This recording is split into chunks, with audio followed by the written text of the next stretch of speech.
天さんドリーム。どうもホディノです。今日も前回に引き続き、9月30日に行われたハイヤ祭り道中総取りの模様をお届けしていこうと思います。まず今日は丸尾会と読むんですかね、見てもらいたいと思います。前回のハイヤ大賞を取ったチームらしいです。さすがの踊りでした。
続きまして天草地域振興局ですかね。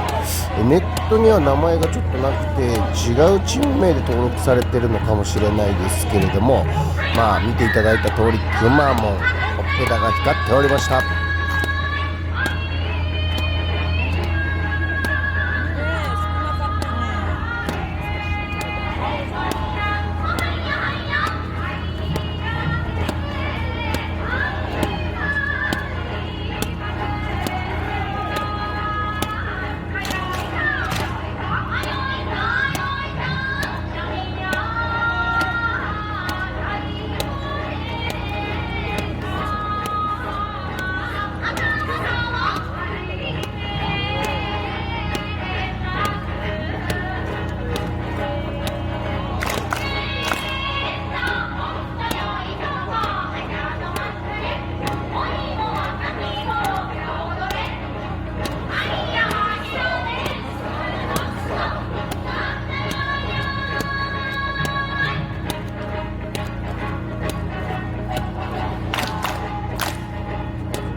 天草エアライン見ていただきましょう。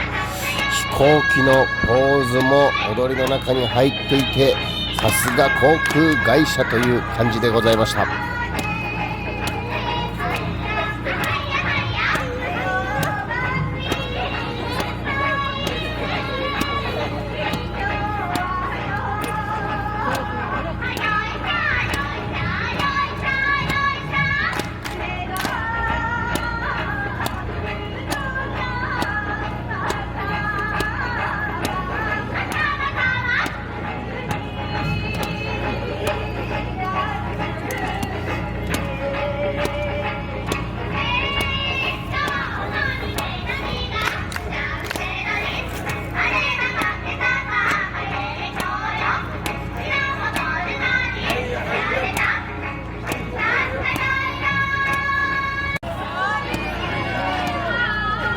本日最後は天草市役所でございます。